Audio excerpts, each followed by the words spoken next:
Tomato great করে দেব। হাত দিয়ে এইভাবে ঘষে নেব, যতটা সম্ভব খোসাটা তুলে দেব। এবারে এর মধ্যে দিয়ে দেব বাদামগুলো। নমস্কার বন্ধুরা, আপনারা কেমন আছেন? আশা করছি সবাই খুব ভালো আছেন, আমিও ভালো আছি। আজকে আমি আটা, বাদাম আর টমেটো দিয়ে খুবই টেস্টি একটা নাস্তা রেসিপি আপনাদের সাথে শেয়ার করব। পুরো ভিডিওটি দেখার অনুরোধ করছি, আশা রাখছি খুব ভালো লাগবে। আজকের রেসিপির জন্য এখানে দেখুন 1 কাপ পরিমাণে গমের আটা নিয়েছি, আর এখানে 50 গ্রাম মতো আমি নিয়েছি চীনাবাদাম। এখানে নিয়েছি একটা পাকা লাল টমেটো। বোলের মধ্যে আটাটা আমি ঢেলে দেবো। এখানে আমি গ্রেটার নিয়েছি, আর বন্ধুরা টমেটো আগে থেকে আমি ধুয়ে পরিষ্কার করে নিয়েছি। গ্রেটারের সাহায্যে টমেটো গ্রেট করে দেব। সরাসরি আটার মধ্যে আমি গ্রেট করে নিচ্ছি। আর বন্ধুরা প্রতিদিনের মতো আপনাদের কাছে একটা রিকোয়েস্ট করছি, প্লিজ বন্ধুরা লাইক, শেয়ার, সাবস্ক্রাইব করে আমার পাশে থাকবেন। অনেকে আলুর নাস্তা খেতে পছন্দ করেন না, একবার কিন্তু এই নাস্তাটা বানিয়ে দেখতে পারেন। এটা ব্রেকফাস্টেও খুবই ভালো লাগে, কিংবা বিকালের নাস্তাতেও কিন্তু খুবই ভালো লাগে। টমেটো পুরো গ্রেট করে তারপর আপনাদের সঙ্গে আমি দেখা করছি। এর মধ্যে দিয়ে দেবো স্বাদ মতো লবণ, দিয়ে দেবো 1 চামচ পরিমাণে চিনি, দিয়ে দেবো সামান্য পরিমাণে লঙ্কার গুঁড়ো। এখানে আমি টমেটো ব্যবহার করেছি, লঙ্কার গুঁড়োটা দিলে কিন্তু স্বাদের ব্যালেন্সটা খুব ভালো আসে। দিয়ে দেবো 1 চামচ পরিমাণে সাদা তেল। প্রথমে জল ছাড়া ভালো করে মাখিয়ে নেব, আর পরে যদি জল কম মনে হয় তো জল অ্যাড করে ভালো করে এটা আমি ডো বানিয়ে নেব। টমেটো পেস্ট দিয়ে মাখিয়ে নিয়েছি, সামান্য জল দিয়ে আরও মাখিয়ে নেব। এদিকে দেখুন বন্ধুরা ডোটা রেডি হয়ে গেছে। এখন ডোটা দেখুন খুব শক্ত নয়, আবার খুব বেশি নরম নয়। আমরা যেভাবে রুটির জন্য ডো বানাই সেইভাবে কিন্তু রেডি করে নিতে হবে। একটা পাত্র দিয়ে ঢেকে রাখবো, এতে আটাটা কিন্তু বেশ ভালো মতো সেট হয়ে যাবে। আর বন্ধুরা এখানে যে বাদামটা নিয়েছি, এখানে কিন্তু আমি কাঁচা বাদাম ব্যবহার করেছি। একটু হাত দিয়ে এইভাবে ঘষে নেব, যতটা সম্ভব খোসাটা তুলে দেব। সামান্য খোসা থাকলেও কিন্তু এই রেসিপিতে খুব বেশি সমস্যা হবে না। এখানে দেখুন বন্ধুরা একটা মিক্সিং জার নিয়েছি, জারের মধ্যে দিয়ে দেবো কাঁচা লঙ্কা। এবারে এর মধ্যে দিয়ে দেবো বাদামগুলো। এবার ঢাকনা দিয়ে দানা দানা থাকবে একটা পেস্ট বানিয়ে নেব। এদিকে দেখুন বন্ধুরা কাঁচা লঙ্কার বাদামটা কিন্তু আমি পেস্ট করে নিয়েছি, আর দানা দানা আছে সেই মতো কিন্তু আমি রেডি করে নিয়েছি। এদিকে প্যানটা হালকাভাবে গরম করে নিয়েছি, এর মধ্যে 1 চামচ পরিমাণে সাদা তেল দিয়ে দিলাম।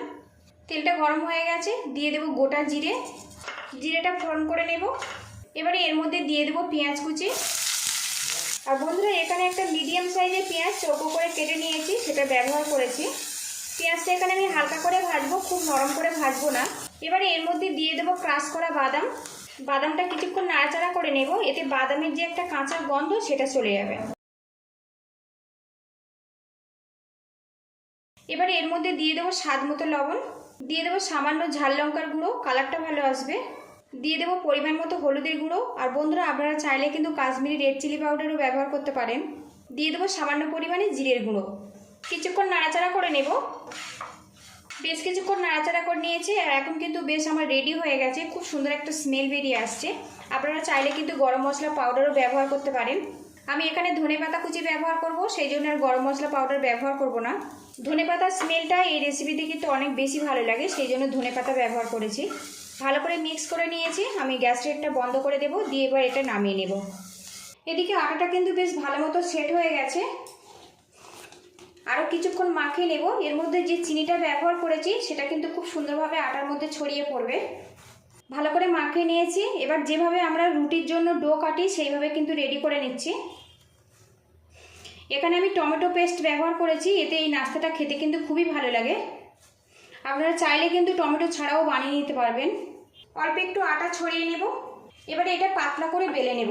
আজকের নাস্তাটা আমি দুরকম শেপ দিয়ে আপনাদেরকে আমি শেয়ার করব।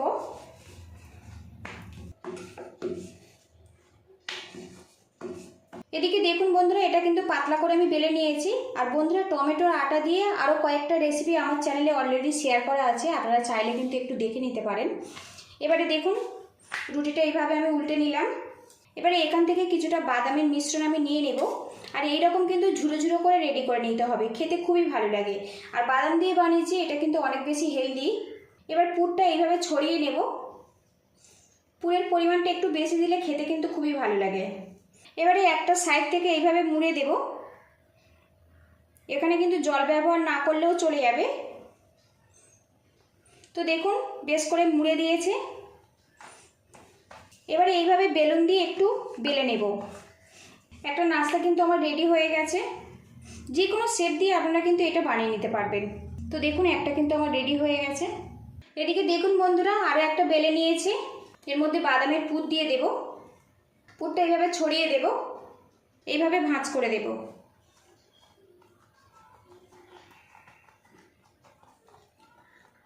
আবারও কিছুটা পুর নিয়েছি, এইভাবে আমি ছড়িয়ে দেব।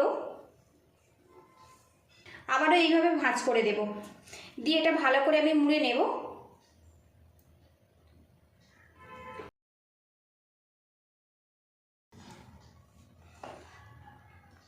অল্প একটু আটা ছড়িয়ে এটাও আমি পাতলা করে বেলে নেব।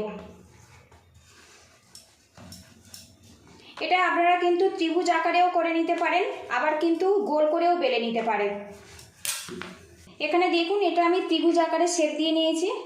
এইভাবে সবগুলো নাস্তা আমি রেডি করে নেব। তো বন্ধুরা দেখুন কি সুন্দরভাবে রেডি হয়েছে। নাস্তাগুলো ভাজার জন্য এখানে একটা তাওয়া গরম করে নিয়েছি। এবার এর মধ্যে একটা নাস্তা দিয়ে দেব। কিছুক্ষণ উল্টে পাল্টে ফ্রাই করে নেব। বেশ কিছুক্ষণ উল্টে পাল্টে ফ্রাই করে নিয়েছি। এবারে এর মধ্যে 1 চামচ পরিমাণে সাদা তেল দিয়ে দেব। আপনারা চাইলে কিন্তু বাটার ঘি দিয়েও কিন্তু এটা এইভাবে সেঁকে নিতে পারেন।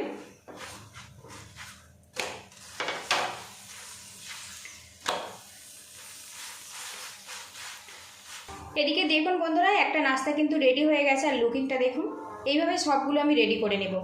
আর বন্ধুরা আজকের রেসিপিটা যদি ভালো লাগে প্লিজ বন্ধুরা লাইক শেয়ার সাবস্ক্রাইব করে আমাকে একটু সাপোর্ট করবেন। আপনাদের সাপোর্ট ছাড়া কিন্তু আমি কোনো মতেই এগোতে পারবো না।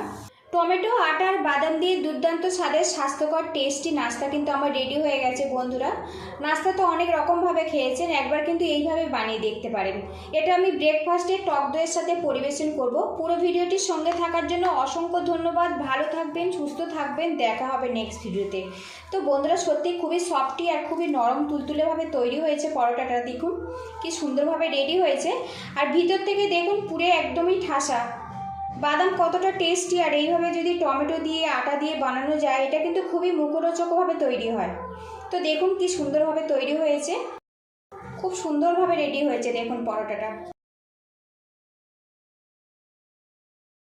রেসিপিটা যদি ভালো লাগে প্লিজ বন্ধুরা বাড়িতে এইভাবে বানাবেন, আমার পাশে থাকবেন।